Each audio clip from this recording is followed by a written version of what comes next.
الحمد للہ رب العالمین والصلاة والسلام علی سید الانبیاء والمرسلین محمد وآلہ واصحابہ اجمعین، اما بعد۔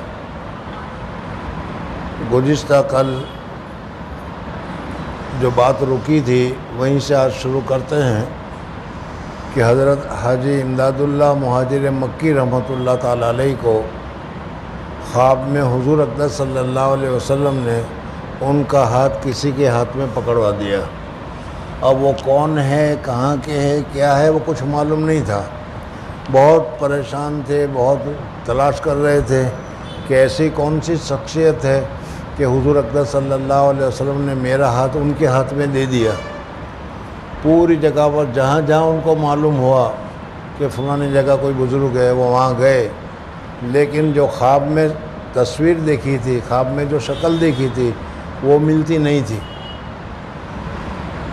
ایک مرتبہ ایسی پریشانی کی حالت میں تھانہ بون میں ہی تھے کہ کسی نے ان کو بتا دیا کہ یہاں قریب میں لوہاری کر کے ایک جگہ ہے، وہاں ایک میاں جی رہتے ہیں۔ میاں جی مکتب پڑھانے والے کو کہتے ہیں۔ لوگ کہتے ہیں وہ بھی بزرگ ہے، ذرا ان سے بھی ملاقات کر لو۔ حالانکہ تھانہ بھون سے لوہاری کوئی زیادہ دور نہیں ہے، 3 یا 4 میل کا فاصلہ ہے، لیکن ادھر دماغ گیا ہی نہیں۔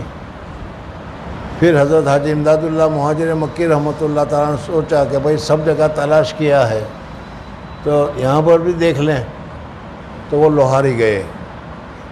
وہاں مسجد تھی، اس مسجد میں انہوں نے قدم رکھا۔ قدم رکھتے ہی اس مسجد کے جو امام صاحب تھے، مکتب کے مدرسے کے جو مدرس تھے، ان کا نام تھا میاں جی۔ میں نے کل بتایا تھا آپ کو کہ میاں جی وہاں کی اصطلاح میں الف بھی پڑھانے والے کو کہتے ہیں، یعنی کوئی بہت اونچا مدرس بھی نہیں، میاں جی سے تعبیر کرتے تھے، لیکن وہ تھے بہت ہی بڑے پہنچے ہوئے، بہت ہی بڑے بزرگ، اپنے زمانے کے کتب تھے وہ، لیکن انہوں نے اپنے کو چھپا رکھا تھا، کسی کو پتہ نہیں چلتا تھا۔ حتیٰ کہ جب وہ وہاں جس کمرے میں مسجد ہے، مسجد کے ساتھ میں کمرہ ہے، اس کمرے میں وہ رہتے تھے، اس کمرے میں معمولات کی پابندی کیا کرتے تھے، ذکر وغیرہ کیا کرتے تھے۔ ان کے ذکر کی برکت سے وہ پورا کمرہ مشک کی طرح خوشبودار ہو گیا تھا۔ ہم لوگ، میں نے بتایا تو ہم لوگوں کے پڑھنے کے زمانے میں ہم اس گاؤں میں گئے، اس جگہ کو دیکھا، اس مسجد کو دیکھا۔ وہ کچے مٹی کے ذریعے سے جیسے دیوار پہلے بنائی جاتی تھی، اسی قسم کی دیوار تھی، اور جیسا کمرے میں داخل ہوئے ایسا ہی محسوس ہوا جیسے یہاں کوئی خوشبو لگائی گئی ہے، خوشبو، لیکن وہ خوشبو کی مصنوعی خوشبو نہیں تھی، بلکہ اللہ تبارک و تعالیٰ کے ذکر کی خوشبو تھی۔ بہرحال حضرت مولانا میاں جی نور محمد جنجانوی رحمۃ اللہ تعالیٰ علیہ اپنے زمانے کے کتب تھے۔ جس سواری پر بیٹھ کر وہ اپنے گاؤں لوہاری سے جنجانہ جایا کرتے تھے، تو جتنی دیر وہ سواری پر بیٹھتے تھے، گھوڑے پر بیٹھتے تھے، اتنی دیر وہ گھوڑا نہ پیشاب کرتا تھا نہ پاخانہ کرتا تھا، حضرت کے ادب اور احترام کی وجہ سے۔ بہرحال حضرت حاجی امداد اللہ مہاجر مکی رحمۃ اللہ تعالیٰ علیہ وہاں پہنچے اور ملاقات ہوئی، تو ملاقات ہوتے ہی حضور اقدس صلی اللہ علیہ وسلم نے حضرت حاجی صاحب کا ہاتھ جس کے ہاتھ میں پکڑا دیا تھا، وہ شکل ان کے دماغ میں تھی، وہ ساری شکل ان کے سامنے آ گئی، اور سمجھ گئے کہ یہی وہ ہے جو حضور اقدس صلی اللہ علیہ وسلم نے میرا ہاتھ ان کے ہاتھ میں پکڑا دیا تھا۔ وہ ان کے پاؤں پر گر گئے، مقصد حاصل ہو گیا، مطلب مل گیا، خوشی ہو گئی۔ تو آدمی یہی ہو کرتا ہے۔ اب ادھر حضرت میاں جی نور محمد جنجانوی رحمۃ اللہ تعالیٰ علیہ نے بھی دیکھا ان کو، تو سب سے پہلا اور سب سے بڑی کرامت جو ظاہر ہوئی وہ یہ ہے کہ حضرت میاں جی نور محمد جنجانوی رحمۃ اللہ تعالیٰ علیہ نے حضرت حاجی صاحب رحمۃ اللہ تعالیٰ علیہ کو کہا، تمہیں اپنے خواب پر اتنا اعتماد ہے، یعنی وہ جو خواب دکھلا تھا وہ حضرت میاں جی نور محمد کو بھی معلوم تھا، کہا کہ آپ کو اپنے خواب پر اتنا اعتماد ہے؟ تو حضرت نے فرمایا کہ جی حضرت، میں تو آج سے آپ ہی کا تابع ہو گیا. بڑی حضرت کے ساتھ تعلق ہوا اور بہت فیض حاصل کیا. بڑی لمبی اس کی تفصیلات ہے. پھر اس کے بعد ان کا انتقال ہو گیا تو حضرت حاجی صاحب رحمۃ اللہ تعالیٰ علیہ نے، حاجی امداد اللہ مہاجر رحمۃ اللہ تعالیٰ علیہ نے ان کے قبر کے اوپر کچھ اشعار بھی نقش کروائے ہیں جو ابھی وہاں دکھائی دیتے ہیں. بہرحال حضرت حاجی صاحب رحمۃ اللہ تعالیٰ علیہ نے ان سے بہت فیض حاصل کیا. اور اس وقت میں نے بتایا تھا کہ جس مسجد میں حضرت حاجی امداد اللہ مہاجر مکی رحمۃ اللہ تعالیٰ علیہ عبادت کیا کرتے تھے، نماز پڑھا کرتے تھے، وہی مسجد بعد میں حضرت اقدس تھانوی رحمۃ اللہ تعالیٰ علیہ کی خانقاہ بنی اور آج تک وہ خانقاہ کے نام سے مشہور ہے اور کام چل رہا ہے وہاں پر. اس میں حضرت حاجی امداد اللہ مہاجر مکی رحمۃ اللہ تعالیٰ علیہ کا بھی خلوت والا کمرہ ہے. حضرت پیر ضامن شہید رحمۃ اللہ تعالیٰ علیہ کا جس کا واقعہ سنایا تھا ان کا بھی کمرہ ہے. بہرحال یہ ابتدائی دور تھا. پھر اس کے بعد حضرت حاجی امداد اللہ مہاجر مکی رحمۃ اللہ تعالیٰ علیہ نے جہاد کیا انگریزوں کو دور کرنے کے لیے. سب سے پہلی لڑائی ان ہندوؤں کے مقابلے میں کسی نے اگر کی ہے تو یہ علماء نے کی ہے، مسلمانوں نے کی ہے. اور سب سے پہلے انگریزوں کو بھگانے کی کوشش مسلمانوں کی طرف سے ہوئی ہے. اور ہزاروں مسلمان خاص کر کے علماء اس زمانے میں انگریز گورنمنٹ نے شہید کیے ہیں، اس لیے کہ یہ حکومت کے مخالف تھے. تو مسلمانوں کا ہندوستان کی آزادی میں بہت بڑا ہاتھ ہے. یہ تو اس وقت جو پارٹی ہے، جو لوگ ہیں، وہ تو اس وقت بھی جنگ آزادی کی مخالف تھی اور انگریزوں کی جاسوس تھی. وہ سمجھ میں آنے وہ اس وقت بھی انگریزوں کی جاسوس تھی. بہرحال اس بحث کو چھوڑو، مجھے صرف یہ بتانا ہے کہ حضرت حاجی امداد اللہ مہاجر مکی رحمۃ اللہ تعالیٰ علیہ کو اس وقت انگریزوں نے آرڈر نکال دیا، قتل کرو، پھانسیاں لگاؤ. حضرت حاجی صاحب کو بھی پھانسی کا حکم ہو گیا. تو حضرت حاجی صاحب پھانسی سے بچنے کے لیے چپ چاپ کیا ہے ہندوستان سے راستے جاتے ہوئے کیا ہے یہ پاکستان، اس زمانے میں ابھی پاکستان بنا نہیں تھا، پاکستان راستے میں چلے گئے.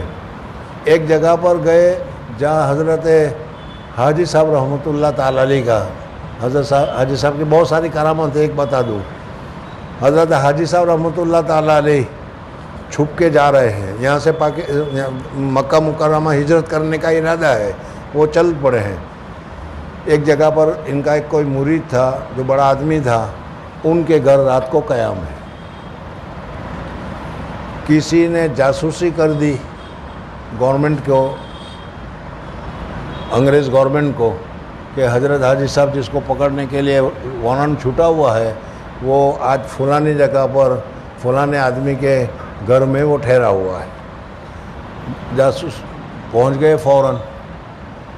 اب جس جگہ پر ٹھہرے ہوئے تھے وہ آدمی حکومت کی لائن سے بھی بڑا اونچا آدمی تھا، آدمی بھی بڑا تھا اور عہدیدار بھی تھا. وہ ایک دم اس کے یہاں پولیس آ گئی، ایک دم ان کے یہاں پولیس آ گئی اور پولیس نے کہا کہ ہمیں یہ معلوم ہوا ہے کہ آپ کے یہاں استبل میں بہت عمدہ گھوڑے ہیں. حضرت حاجی صاحب کی رپورٹ پوری کی تھی، ان کے گھر میں نہیں ٹھہرے ہیں وہ، بلکہ گھوڑے باندھنے کی جگہ استبل ہے اس میں ٹھہرے ہوئے ہیں. تو وہ آ کر کہتے ہیں کہ تمہارے یہاں گھوڑے ہیں، ہمارا صاحب اس کو گھوڑے کو دیکھنا چاہتا ہے. اب ان کو تکلیف ہونی شروع ہوئی. ظاہر بات ہے کہ حضرت حاجی صاحب وہاں پر آرام کر رہے ہیں، حضرت حاجی صاحب وہاں پر موجود ہے، اور اگر میں خود ان کو لے کر اس کو استبل میں گیا تو ظاہر بات ہے کہ اپنے ہاتھ سے ہی اپنے شیخ کو قتل کرانے کے لیے لے جا رہا ہوں. یہ بہت پریشان ہو گئے. لیکن اللہ جل جلالہ و امن والو جس کو بچانا چاہتے ہیں اللہ تبارک و تعالیٰ راستے پیدا کر دیتے ہیں. سمجھنا گیا. حضرت حاجی صاحب رحمۃ اللہ تعالیٰ علیہ کو اللہ تبارک و تعالیٰ نے پتہ نہیں کیا بتا دیا ہوگا یا کیا ہوگا. وہ تو گھوڑوں کو دیکھنے کے لیے استبل میں جا رہا ہے اور یہ لے کر گئے استبل میں. جا کر دروازہ کھولا تو دیکھا کہ پورا استبل کیا ہے خالی ہے، گھوڑے ہیں، باقی وہاں انسان نامی کوئی آدمی نہیں۔ یہ سوچنے میں پڑ گئے کہ حضرت حاجی صاحب کہاں گئے۔ اللہ تبارک و تعالیٰ نے غائب کر دیا، وہ غائب ہو گئے، نظروں سے اوجھل ہو گئے۔ اللہ تعالیٰ سب کچھ کر سکتا ہے۔ اب انہوں نے دیکھا کہ حضرت حاجی صاحب یہاں نہیں ہے، تو ان کو اطمینان ہو گیا کہ چلو اچھا ہے، گھوڑے دیکھنا ہے دیکھتے رہیں۔ اور جو ان کو رپورٹ، یہ تو وہ بھی جانتے تھے کہ رپورٹ ان کو پہنچی ہے کہ حضرت حاجی صاحب یہاں ہے، لیکن حضرت حاجی صاحب ملے نہیں۔ ابھی اتنی ہی بات تھی، اتنے میں انہوں نے کہا کہ استبل میں جو حضرت حاجی صاحب نے وضو کیا ہوگا، وضو کرنے کی وجہ سے، وہ پانی کی وجہ سے وہ جگہ بھیگی ہوئی ہوگی۔ تو کہا کہ استبل میں یہ پانی کیسا؟ تو اس آدمی نے کہا کہ ہم لوگ کبھی کبھی نوافل بھی پڑھتے ہیں، اور نوافل پڑھنے کا وقت جہاں ہو جاتا ہے، چاش کا ہے یا اس کے علاوہ دوسری نمازوں کا، تو اس وقت ہم یہاں وضو کر لیتے ہیں۔ میں نے یہاں وضو کیا تھا، اور وضو کرنے کی وجہ سے یہ جگہ بھیگی ہوئی تھی، اس وجہ سے وہ بھیگی ہوئی تھی۔ اب اس نے دیکھا تو وہاں تو کچھ بھی نہیں ہے، حضرت حاجی صاحب بھی نہیں ہے۔ تو پھر اس صورت میں وہ جو آفیسر آیا ہوا تھا، وہ آفیسر ان سے معذرت کرنے کے بعد کہ بہت اچھے تمہارے گھوڑے ہیں، انشاءاللہ ہمارے صاحب کو جا کر میں بتا دوں گا کہ کیسے گھوڑے ہیں، کیا ہے، یہ کر کے وہ چلا گیا۔ جب چلا گیا تب دیکھا تو حضرت حاجی صاحب رحمۃ اللہ تعالیٰ علیہ مصلی بچھائے ہوئے نوافل پڑھ رہے ہیں۔ سمجھ میں آ گیا؟ اس قسم کے بہت سارے واقعات ہوئے۔ بہرحال حضرت حاجی صاحب رحمۃ اللہ تعالیٰ علیہ یہاں سے مکہ مکرمہ تشریف لے گئے ہیں، اور حارۃ الباب ایک محلہ ہے، وہاں پر حضرت نے قیام کیا، اور وہیں پر پھر حضرت مولانا رشید احمد گنگوہی، حضرت مولانا قاسم نانوتوی، حضرت تھانوی رحمۃ اللہ علیہ وغیرہ سارے ان کے مریدین اکابرین ان کی خدمت میں جاتے رہے، ملتے رہے۔ بہرحال یہ ایک دوسرا واقعہ ہے۔ ان کے خلفاء میں سے حضرت اقدس تھانوی رحمۃ اللہ تعالیٰ علیہ، یہ دوسرے جو بہت بڑے جو حضرت کے حضرت حاجی امداد اللہ مہاجر مکی رحمۃ اللہ تعالیٰ علیہ کے ایک خلیفہ مولانا اصغر حسین نامی ہے، جو آپ کے یہاں قبرستان میں بھی مدفون ہے یہاں پر۔ سمجھ میں آئے نہیں؟ بہرحال حضرت کے یہی خلفاء ہیں جن خلفاء نے اس وقت اس دنیا میں دین کو زندہ کیا ہوا ہے، اور دین کے اوپر عمل کر رہے ہیں۔ حضرت مولانا قاسم نانوتوی رحمۃ اللہ تعالیٰ علیہ نے کیا دیوبند میں مدرسہ قائم کیا، مولانا محمد مظہر نانوتوی رحمۃ اللہ نے سہارنپور میں مظاہر علوم قائم کیا، اور اس طریقے سے مدارس کا ایک جال بچھ گیا، جس کی وجہ سے آج ہر جگہ پر دارالعلوم دیوبند کا فیض پہنچ رہا ہے۔ بات کر رہا تھا میں حضرت حاجی امداد اللہ مہاجر مکی رحمۃ اللہ علیہ کے بڑے خلفاء کی، جس کا میں نے نام بھی گنایا کہ حضرت حاجی امداد اللہ مہاجر مکی رحمۃ اللہ علیہ کے خلفاء میں بڑے حضرت مولانا رشید احمد گنگوہی رحمۃ اللہ تعالیٰ علیہ، اور حضرت مولانا قاسم نانوتوی رحمۃ اللہ تعالیٰ علیہ، اور ان کے علاوہ دوسرے بھی بہت سارے حضرات تھے۔ لیکن حضرت تھانوی رحمۃ اللہ تعالیٰ علیہ کو حضرت حاجی صاحب نے کہا، اس وقت وہ کانپور میں پڑھاتے تھے، مدرس تھے، کانپور میں پڑھایا کرتے تھے، کہا کہ تم کانپور میں پڑھاؤ، اور جب وہاں سے پڑھانے سے دل اچاٹ ہو جائے اور طبیعت نہ لگے تو پھر تھانہ بھون میں آ کر یہیں بیٹھ جانا، یہیں پڑھ جانا۔ چنانچہ حضرت تھانوی رحمۃ اللہ تعالیٰ علیہ کانپور میں پڑھاتے رہے، اور پھر کچھ بات ہو گئی تو جس کی وجہ سے انہوں نے پڑھانا ترک کرنے کا ارادہ کیا، تو حضرت حاجی صاحب رحمۃ اللہ تعالیٰ علیہ کے کہنے کی وجہ سے اسی مسجد میں آ کر وہ پڑھ گئے۔ یہ اس مسجد کا دوسرا دور شروع ہوا، جو حضرت اقدس تھانوی رحمۃ اللہ تعالیٰ علیہ کی کیا ہے خدمت سے، حضرت تھانوی رحمۃ اللہ علیہ کی برکت سے شروع ہوا۔ اور حضرت تھانوی رحمۃ اللہ تعالیٰ علیہ کو اللہ جل جلالہ و امن والوں نے بہت ہی اونچا درجہ عطا فرمایا تھا۔ جب دارالعلوم قائم ہوا تو پہلے پڑھنے والوں میں حضرت مولانا اشرف علی تھانوی رحمۃ اللہ تعالیٰ علیہ وغیرہ یہ پہلے شاگردوں میں سے ہے۔ سمجھ میں آ گیا؟ ان کو سند وغیرہ بھی ملی، ان کے بھی بڑے واقعات ہیں۔ بہرحال اللہ تبارک و تعالیٰ نے ان کو مجدد 1400 سال آخری اس سے پہلے جو 100 سال پورے ہوئے ان کا ان کو مجدد قرار دیا۔ اور مجدد کا کام یہ ہے کہ دین کے معاملے میں جو بدعات، دین کے معاملے میں جو رسومات، دین کے معاملے میں جو غلط باتیں دین میں شامل ہو جاتی ہے، وہ ان سب کو نکال کر دین کو پھر صحیح سالم کر لیتا ہے۔ تو اسی طریقے سے حضرت تھانوی رحمۃ اللہ تعالیٰ علیہ نے علمی لائن سے بیان القرآن کی تفسیر لکھی، پھر ان کے علاوہ حدیث کا کام کیا، فقہ میں بھی بڑے اونچے درجے کے مفتی تھے، ان کے فتاوی امداد الفتاوی کے نام سے آج بھی موجود ہے اور مفتی لوگ اس سے فائدہ اٹھاتے ہیں۔ سمجھ میں آ گیا؟ تصوف کی لائن سے جو انہوں نے محنت کی وہ بہت ہی عمدہ محنت کی، اور تصوف میں جو کچھ غلط باتیں سمجھ میں داخل ہو گئی تھی، جو رسم و رواج اس میں شامل ہو گئے تھے، پیر کو خدا سمجھتے تھے، پیر ہی نہیں دے گا تو کون دے گا وغیرہ، یہ جیسے عامتاً کیا ہے بدعتیوں میں یہ ہوتا ہے کہ پیر ہی سب کچھ ہے۔ انہوں نے بتایا کہ یہ بات نہیں، سب کچھ اللہ جل جلالہ کی شان ہے۔ تو حضرت تھانوی رحمۃ اللہ تعالیٰ علیہ نے پھر یہ تصوف کا کام شروع کیا۔ اب اس کے لیے بھی جیسے میں نے گزشتہ کل بتایا تھا کہ بہت ساری کڑی اور سخت شرطیں رکھی ہوئی تھی، سمجھ میں، اور حضرت تھانوی رحمۃ اللہ تعالیٰ علیہ ہر ایک کو دیکھ کر ان کی اصلاح کے لیے ان کے مطابق ان کو حکم فرمایا کرتے تھے۔ ایک بہت بڑا رئیس ان کے پاس آیا، سمجھ میں آیا، تو حضرت نے فرمایا کہ ٹھیک ہے، یہ جو لوگ مسجد میں آتے ہیں اور وہاں کونے پر جو جوتے نکالتے ہیں نا، سب کے جوتے سیدھے کرو، یہ تمہارا کام ہے۔ اب جب آدمی اس کو جوتا سیدھا کرنے کا کام سپرد کرے گا تو جتنا کبر، جتنا تکبر، جتنی بڑائی میں کچھ ہوں، وہ کہاں رہے گا، وہ تو سارا ختم ہو جائے گا۔ ان کے علاوہ بھی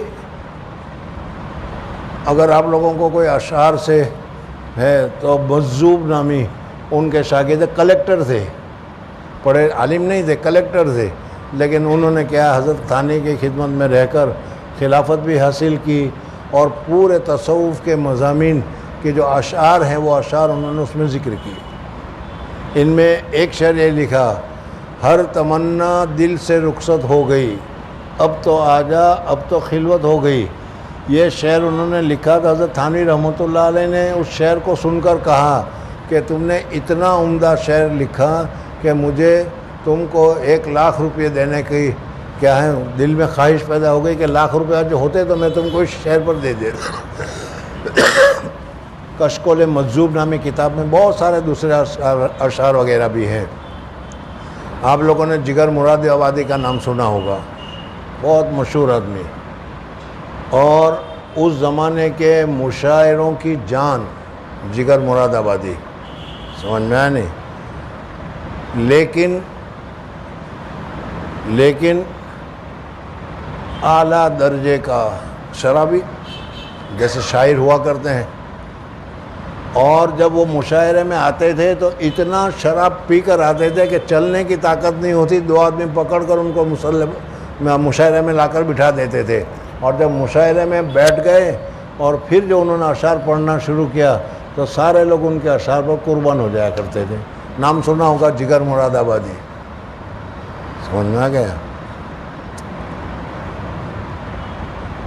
بہرحال مسلمان تھے، سعادت مند تھے، نیک بخت تھے، اس لیے ان کے دل میں خیال پیدا ہوا کہ بھئی یہ جو میری حالت ہے شرابی کبابی اور اشعار وغیرہ، یہ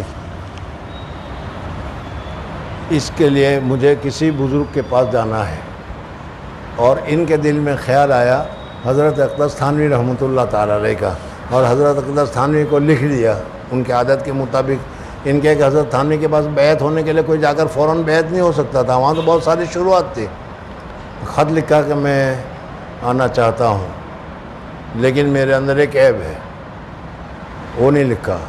حضرت تھانوی رحمۃ اللہ نے جواب دکھا کہ آ سکتے ہو لیکن پہلے تمہارے اندر کیا عیب ہے وہ بتایا جائے۔ تو انہوں نے بتایا کہ مجھے شراب کی عادت ہے۔ تو حضرت تھانوی رحمۃ اللہ علیہ نے لکھا کہ ہمارے یہاں شراب کی بندش،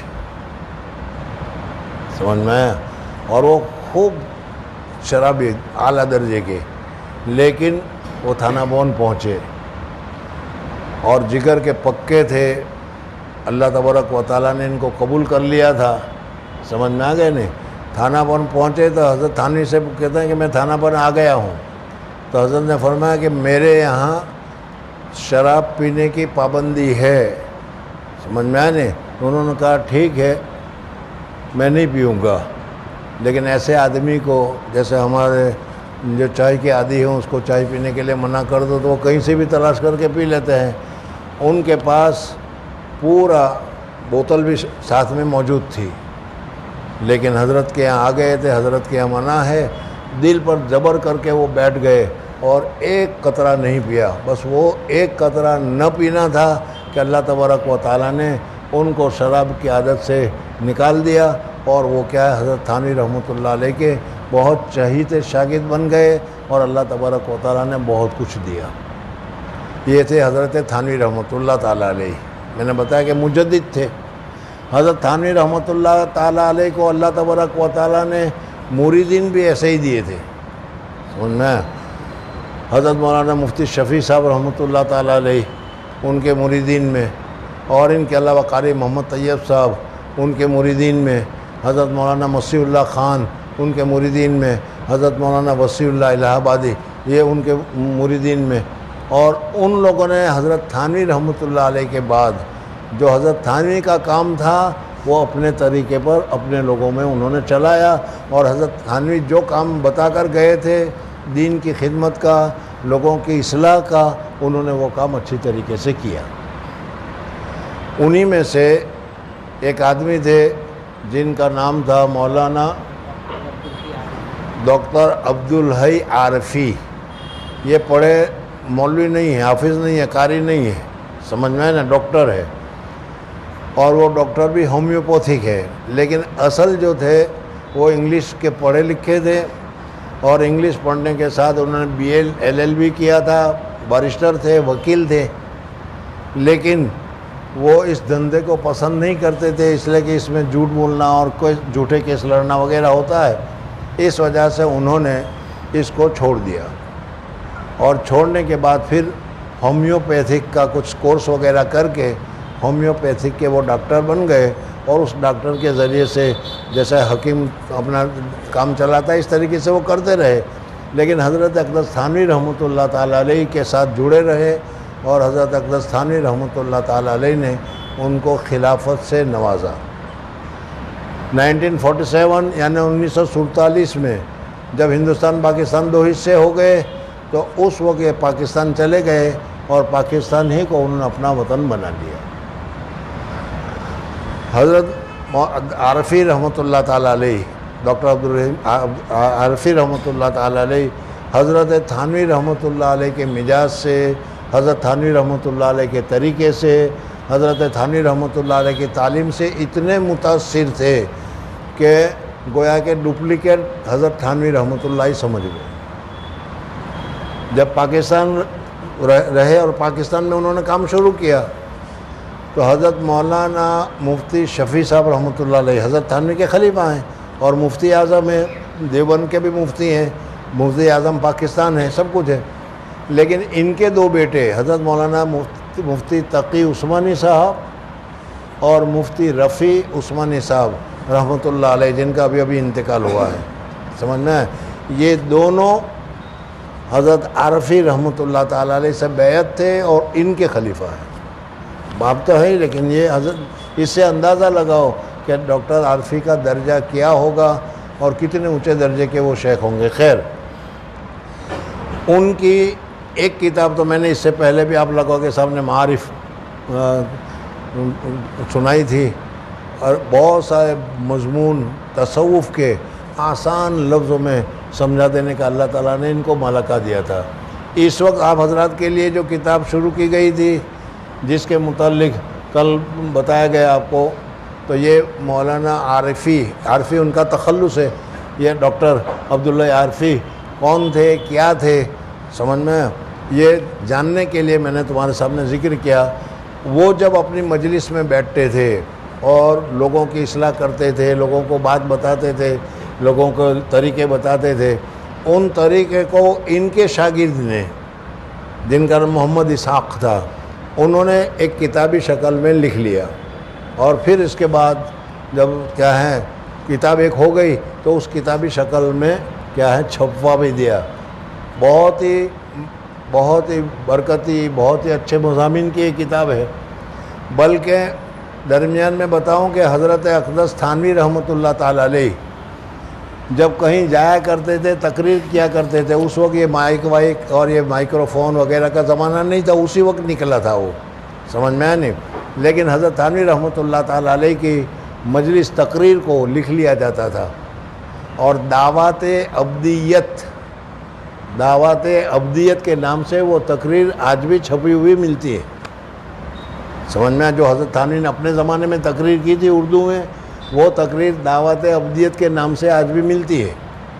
اور جو آدمی اس دعوت ابدیت کا مطالعہ کرتا ہے یقین کے ساتھ، تو جو فائدہ حضرت تھانوی کی تقریر سے اس زمانے میں ہوتا تھا، وہی فائدہ اللہ تبارک و تعالیٰ آج بھی عطا فرماتے ہیں۔ اس وجہ سے دعوت ابدیت ہے۔ پھر اس کے علاوہ حضرت کی اور بھی بہت ساری کتابیں، حضرت نے 100 سے زیادہ تھانوی نے 100 سے زیادہ کتابیں لکھی ہوئی ہے، سمجھ میں آیا نہیں؟ ان میں ایک کتاب مجھے بہت پسند ہے، ملفوظات کے نام سے، ملفوظات تھانوی، سمجھ میں آیا؟ ایک ڈیڑھ منٹ کا ایک ملفوظ ہوگا، بہت 2 منٹ کا ملفوظ ہوگا، 3 منٹ کا ہوگا، الگ لیکن وہ کتاب میں چھپ کر جب سب ساتھ میں آ گئے ہیں تو بارہا ایسا ہوا کہ عشاء کے بعد سونے کے وقت اس کو دیکھنا شروع کیا، تو ایک ملفوظ کے بعد اس میں اتنی مزہ آئی، پھر دوسرا ملفوظ، دوسرے میں مزہ آئی، تو پھر تیسرے میں مزہ آئی، تو چوتھا، رات کو 2 بج جاتے ہیں، 3 بج جاتے ہیں، لیکن وہ ملفوظات سے جی نہیں ابھلاتا۔ ایسی بہترین کتاب ہے جو دینی چاہے، بعض مرتبہ ہوا بھی کہ اس کی بھی تعلیم کرے، لیکن اب وقت ہی نہیں ہے تو کیا کرے، خیر۔ تو اسی طریقے سے یہ حضرت مولانا عارفی نے جو مضامین وغیرہ تقریر میں لوگوں کے سامنے مختصر سا بتایا تھا، وہ ایک کتاب ہے، اور نام اس کا ہے افادات عارفی۔ افادات مانے فائدہ، عارفی ان کا تخلص ہے کہ عارفی حضرت نے جو لوگوں کو فائدہ پہنچایا ہے ان کا یہ مجموعہ ہے۔ میں نے یہ سوچا کہ آپ حضرات کے سامنے اسی کو شروع کیا جائے۔ جی، کہ فرمانے کا مقصد یہ ہے کہ دیکھو اللہ جل جلالہ و امن والوں نے ہم کو ایمان کی دولت سے نوازا ہے۔ اللہ تبارک و تعالیٰ نے بہت سارے احکامات ہمارے پر متوجہ کیے ہیں۔ فجر کی نماز پڑھنا ہے، ظہر کی نماز فرض ہے، عصر کی نماز ہے، مغرب کی نماز ہے، عشاء کی نماز ہے، اور اسی طریقے سے دوسرے کام زکوٰۃ دینا، حج کرنا وغیرہ، یہ اعمال ظاہرہ کہا جاتا ہے کہ ظاہری طور پر ہمیں کرنا پڑتا ہے، ہم کو دکھائی دیتا ہے۔ لیکن اس کے ساتھ ساتھ کچھ اعمال باطنی بھی ہے کہ جو دکھائی نہیں دیتے، سمجھ میں نہیں، لیکن اس کو چھوڑنے کا یا اس کو نہ کرنے کا بھی ہمیں حکم دیا گیا ہے، جیسے برے خیالات، برے وساوس، برے تصورات، زنا، اور اس کے علاوہ دوسرے برے کام، اور اس کے علاوہ اخلاقیات کے اعتبار سے بعض اخلاق ایسے ہیں کہ جو بہت برے ہیں، غصہ کرنا، کسی کے اوپر کیا الزام لگانا، اور اس قسم کی چیزیں کرنا، اپنے آپ کو بڑا سمجھنا، یہ چیزیں۔ تو اب یہ کہتے ہیں کہ یہ دونوں چیزوں کو ہمارے سامنے رکھ کر ہمیں کام کرنا چاہیے۔ اگر ہمارے دل میں برے اخلاق، ہمارے دل میں برے خیالات، ہمارے دل میں برے وساوس وغیرہ جب جڑ پکڑ لیں گے اور وہ اندر ٹھہر جائیں گے، ہمارا دل اس سے کیا ہے مانوس ہو جائے گا، تو پھر ہر وقت ہم برے خیال میں لگے رہیں گے، برے خیال ہی ہمارے دل میں آتے رہیں گے۔ لڑکیوں کے خیال ہے، مال کا خیال ہے، کس طریقے سے مال حاصل کیا جائے وغیرہ وغیرہ۔ اب ان کے لیے ضروری ہے کہ ہم دل کو ان تمام برے خیالات سے، برے وساوس سے، بری چیزوں سے پاک اور صاف کریں۔ اگر ہمارے دل میں یہ خیالات ہوں گے اور ہم نماز پڑھیں گے تو نماز ظاہری طور پر تو ہم پڑھیں گے، لیکن نماز پڑھتے پڑھتے ہمارا دماغ جو ہے کہیں چوک میں گھوم رہا ہوگا، کبھی کسی دکان میں گھوم رہا ہوگا، اور پتہ نہیں کہاں کہاں گھوم رہا ہوگا۔ آدمی ہے تو یہاں، لیکن پتہ نہیں اپنے دماغی تصورات میں کہاں کہاں پہنچ جاتا ہے وہ۔ تو اس وجہ سے 2 چیزوں کی ضرورت ہے۔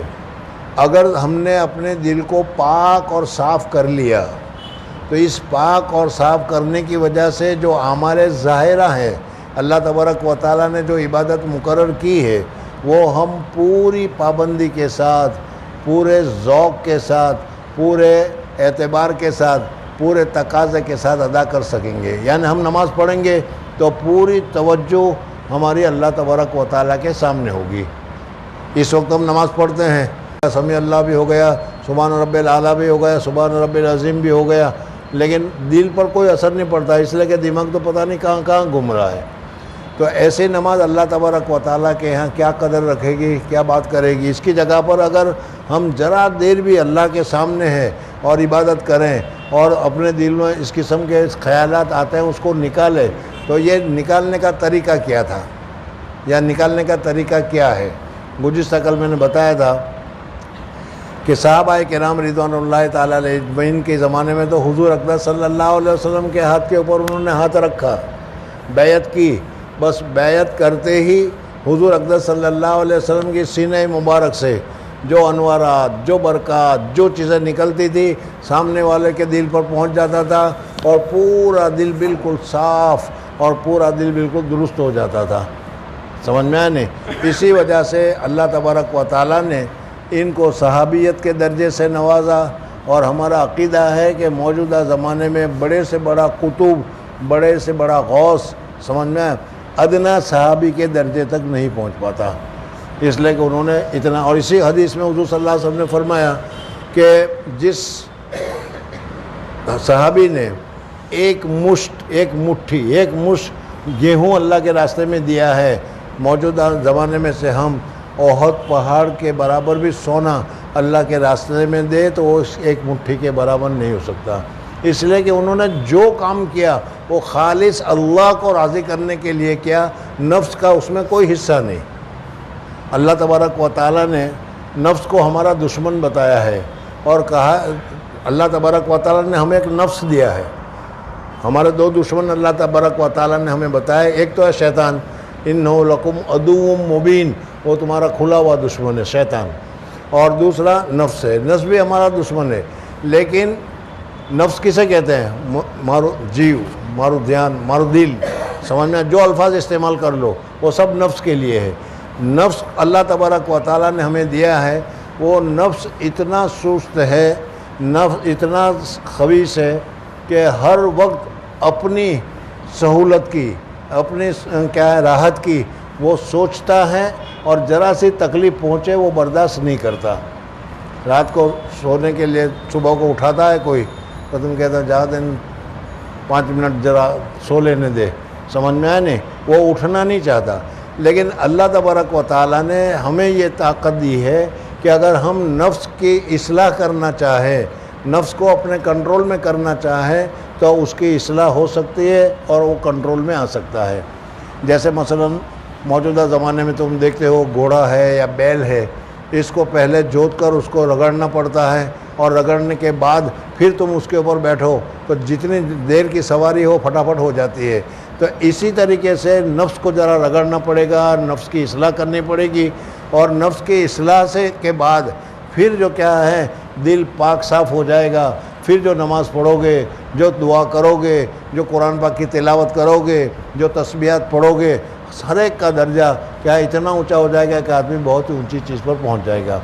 تو حضرت فرما رہے ہیں کہ اسی وجہ سے ہمیں بزرگوں نے کچھ اعمال بتائے ہیں کہ اس اعمال کو کرتے رہو، جس کو معمولات سے ہم تعبیر کرتے ہیں۔ ہر آدمی جب بیعت ہوتا ہے تو کچھ ابتدائی معمولات بتائے جاتے ہیں۔ اب اگر وہ معمولات کے اوپر اچھی طریقے سے پابندی کر لیتا ہے، سمجھ میں آیا؟ جیسے اسکول میں بچے کو بھیجا گیا، وہ ایکڑا 1 2 3 4 اچھی طریقے سے لکھنا شروع کر دیتا ہے تو پھر وہ کیا ہے حساب کتاب کا جاننے والا بن جاتا ہے، آگے چل کر گنت میں اونچا درجہ اس کو حاصل ہو جاتا ہے۔ تو اسی طریقے سے یہ معمولات جو ہیں بزرگوں نے بتائے ہوئے ہیں۔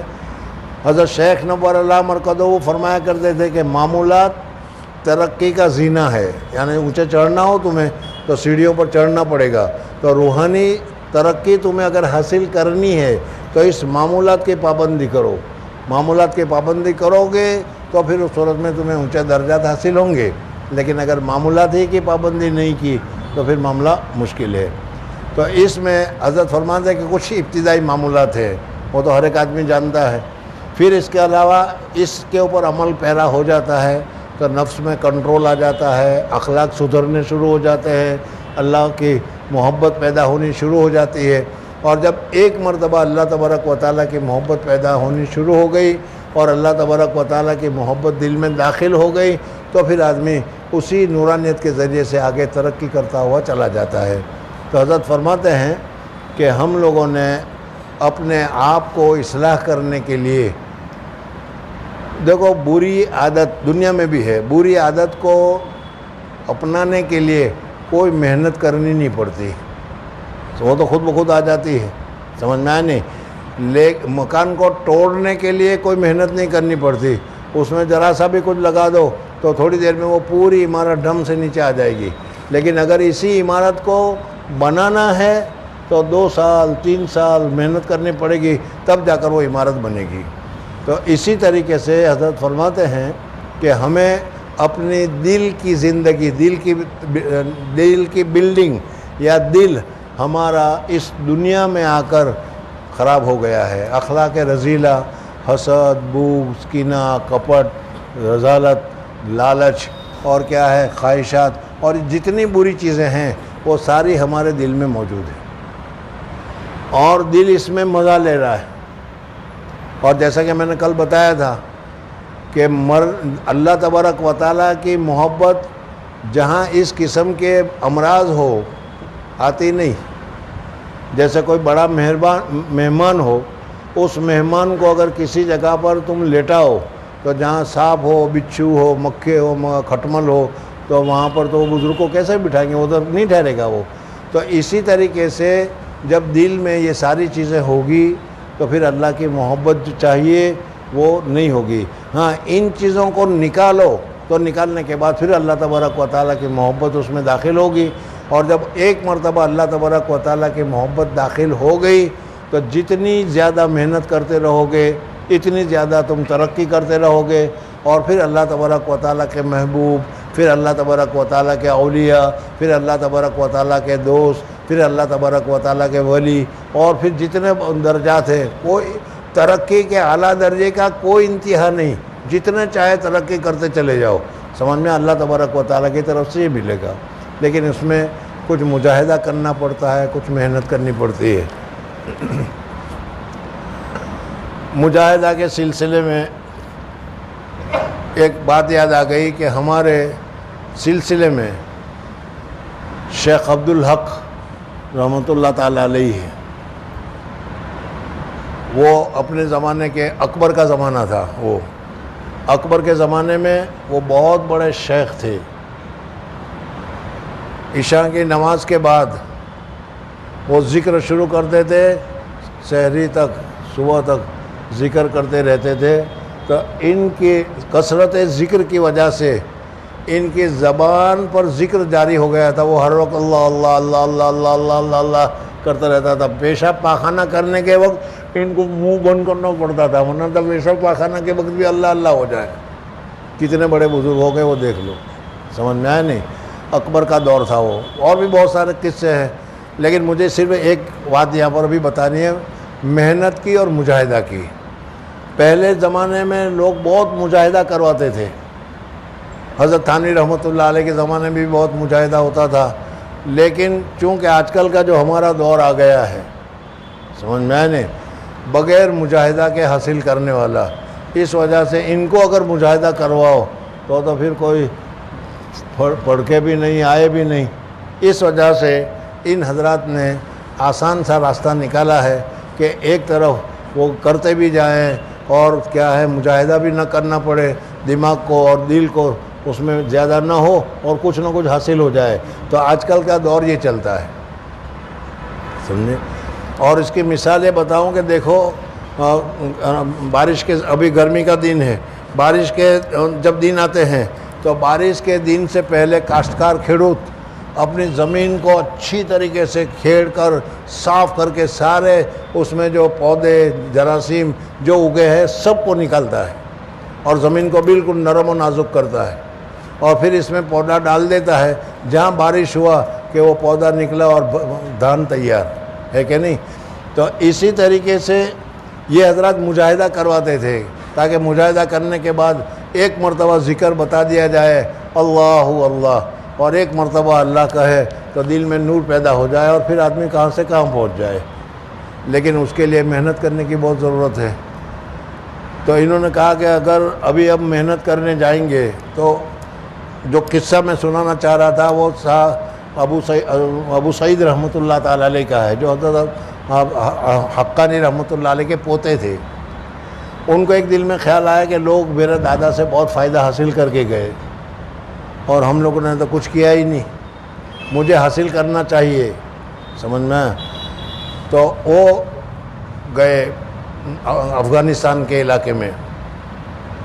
وہاں معلوم ہوا کہ پوتے صاحب میں ہمارے پیر کے پوتے صاحب آ رہے ہیں. ظاہر بات ہے کہ پیر کا درجہ اور پیر کے گھر والوں کا درجہ ہر ایک کے دل میں ہوتا ہے. تو ایک دو منزل تک آگے بڑھے استقبال کے لیے لے کر آئے. سمجھ میں؟ بڑی احترام کیا اور بڑا احترام کرنے کے بعد ان کو گھر لے کر آئے اور بٹھایا. عمدہ سے عمدہ کھانا، عمدہ سے عمدہ پینا، عمدہ سے عمدہ راحت. جیسا کہ پیر صاحب کے اگر صاحبزادے آ جائیں تو ہم کیا کرتے ہیں، اسی طریقے سے انہوں نے کرنا شروع کیا. کچھ دن کے بعد انہوں نے کہا کہ حضرت میں آپ سے کچھ لینے کے لیے آیا ہوں. تو وہ سمجھے کہ ایسے پیسے لینے کے لیے آئے ہوں گے، ضرورت لے ہوں گے. تو کہا کہ جو چاہے مانگ لیجئے. کہا کہ جو چاہے نہیں، میں آپ سے وہ نعمت لینے کے لیے آیا ہوں جو نعمت آپ لے کر آئے ہیں، حب اللہ، تقوی، طہارت، معرفت، جو میرے دادا سے آپ لے کر آئے ہیں اس کو لینے کے لیے میں آیا ہوں. بس صرف اتنا کہنا تھا کہ کہا عزت احترام ہو رہا تھا اور کہا کہ ٹھیک ہے، آج سے ہمارے جو گھوڑے کا طویلہ ہے اس طویلے کی نگرانی آپ کے ذمے ہے. گھوڑے کے طویلے میں جاؤ. اتنے بڑے آدمی کو گھوڑے کا طویلہ سپرد کر دو. لیکن وہ تو صدق دل سے گئے تھے. کہا کہ کچھ نہیں، کچھ ہی کرنا پڑے گا. وہ گئے اس میں. 1 سال تک ان گھوڑوں کی خدمت کرتے رہے. نہ تو ان کو کوئی ذکر بتایا، نہ کچھ بتایا. سمجھ میں آیا نہیں؟ آج کل تو بیعت ہوتے ہی ذکر بتا دیا جاتا ہے. وہ اسی وجہ سے ان کو تو اصلاح کرنی تھی. 1 سال پورا ہو گیا. 1 سال پورا ہو گیا. 1 سال جب پورا ہو گیا تو وہ بنگن جو تھی اس کو کہا کہ دیکھ وہاں طبیلے میں ایک آدمی بیٹھا ہوا ہے، تم جب وہاں سے پاخانہ لے کر جاؤ تو ذرا سا پاخانہ نیچے گرا دینا، اس پر نہ گرانا، نیچے گرا دینا. سمجھ میں آیا نا؟ بنگن نے ایسا کیا. جب انہوں نے بنگن نے ایسا کیا تو حضرت بہرحال بہت اونچے گھرانے کے آدمی تھے. سمجھ میں؟ تو چہرہ متغیر ہو گیا اور کہا نہ ہوا گنگو. اتنا کہا، نہ ہوا گنگو، یعنی گنگو، یہ تو میں حضرت کے یہاں آیا ہوں، گنگو میں اگر تو ایسی حرکت کرتی، سمجھ میں، تو میں بتا دیتا کہ ایسی حرکت کی سزا کیا ہوتی ہے. تو یہ کہا کہ نہ ہوا گنگو. حضرت نے پوچھا بھائی کیا تھا؟ کہا کیا تھا. کہا کیا کیا؟ کہا کہ نہ ہوا گنگو. تو حضرت نے فرمایا کہ ابھی گنگو والا تکبر بہت بڑا، اپنے کو بڑا سمجھ رہے ہیں، ابھی تکبر بہت بڑا ہے، ابھی اور اصلاح کی ضرورت ہے. دوسرا 1 سال خدمت کی. دوسرا 1 سال کے بعد پھر آج کہا کہ آج ذرا کر لینا. آج کیا تو کہا گنگو تو کہا نہیں، لیکن ذرا چہرے کا رنگت ذرا سی بدلی گئی، غصہ آیا ذرا سا. حضرت نے فرمایا کہ ابھی نہیں، سمجھ میں، ابھی باقی ہے. اور پھر اس کے بعد 1 سال اور خدمت لی. اب اس طریقے سے خدمت لے تو آپ حضرات تصوفی کو سلام کر دے کہ جانے دے، ہمیں کیا ضرورت ہے اس کی. بہرحال تیسرے سال جب یہ کیا، آج کہا دیکھنا. اور حضرت کو بھی پتہ چل گیا تھا کہ جو دل میں کبر تھا، بڑائی تھی، موٹائی تھی، یہ تھی، وہ سب نکل گئی ہے، اب دل خالی ہو گیا ہے. اس لیے کہا کہ آج دیکھنا کیا ہوتا ہے. کہا کہ آج جس نے پورا ٹگارا ہی گرا دینا. آج تک تو تھوڑا تھوڑا گرا، پورا تگارا گرا دینا. وہ گئی اور پورا تگارا گرا دیا. تو حضرت بیٹھے ہوئے تھے، ایک دم اٹھ گئے، ارے میرے پاؤں میری ٹھوکر لگنے کی وجہ سے گرا، چلو میں خود بھر دیتا ہوں. سارا خود اپنے ہاتھ سے بھر دیا. حضرت نے فرما دیا کہ کام ہو گیا، یعنی جو برائیاں تھیں وہ ساری نکل گئی. اب تو کتنی بات ہوئی، کہاں گنگو اور کہاں یہ آپ کو میری وجہ سے تکلیف ہوئی، یہ کرو، میں کرتا ہوں. حضرت نے کہا کہ ٹھیک ہے، ان کو کہو کہ ہمارے شکاری کتے لے کر چلے، ہم شکار کرنے کے لیے جا رہے ہیں. اور وہ کتے جو شکاری ہوتے ہیں بڑے طاقتور ہوتے ہیں، اور یہ بیچارے مجاہدہ کر کر کے پتلے ہو گئے تھے، پکڑ نہیں سکتے تھے، ڈرے کہ کہیں کتا مجھ سے چھوٹ گیا تو حضرت کیا کہیں گے، تو کتے کو باندھ دیا گلے اس میں کمر کے ساتھ. اب وہ کتا طاقت سے بھاگ رہا ہے تو یہ نیچے گر رہے ہیں. ادھر یہ ہو رہا ہے، اور ادھر شاہ نظام الدین رحمۃ اللہ تعالیٰ علیہ کو کشف ہو رہا ہے بڑے پیر صاحب کا. اور بڑے پیر صاحب کہہ رہے ہیں کہ حضرت میرے پوتے کے ساتھ تم کیا کر رہے ہو؟ میں نے تو اتنی تمہیں تکلیف نہیں دی تھی، میرے پوتے کے ساتھ یہ کیا کر رہا ہو؟ بس اسی وقت انہوں نے روک لیا اور حضرت کو بلایا، گلے سے لگا لیا اور کہا کہ لو یہ اللہ کا نام. اور اللہ کا نام بتانے کے ساتھ ہی اپنے زمانے کے شاہ ابو سعید گنگوہی رحمۃ اللہ بن گئے. آج گنگو میں ان کا مزار موجود ہے اپنے دادا کے سامنے ہی. تو یہ محنت اور مجاہدہ اس زمانے میں ہوتا تھا. آج ہم اس محنت اور مجاہدہ نہیں کرتے، لیکن اس کے علاوہ بھی کچھ مجاہدات ہیں آسان سے سمجھ میں، وہ بتائے جاتے ہیں. حضرت فرماتے ہیں کہ میں نے اپنی کتاب میں اس قسم کی چیزوں کو ذکر کیا ہے، آپ اس کے اوپر عمل کرو گے تو انشاءاللہ ضرور فائدہ ہوگا. اور میں بھی کہتا ہوں کہ آپ لوگ یہاں آئے، بیٹھے، سنیں، اور سننے کے بعد جو آپ کو دل کو لگے کہ واقعی میں مجھ میں یہ بیماری ہے، واقعی میں مجھ میں یہ برائی ہے، واقعی میں مجھے اس سے بچنا ہے، تو خود ہی اس کو اصلاح کرنے کی کوشش کرو. اور اگر تمہارا دل ان برائیوں سے پاک ہو جائے گا، پھر قرآن پڑھنے میں جو مزہ آئے گا، پھر نوافل پڑھنے میں جو مزہ آئے گا، وہ کیا ہوگا؟ بہت ہی زیادہ ہم ہوگا. اللہ جل جلالہ ومن المجھ اور آپ حضرات کو توفیق عطا فرمائیں. سبحان اللہ و بحمدہ، سبحانک اللہم و بحمدک، نشہد ان لا الہ الا انت نستغفرک.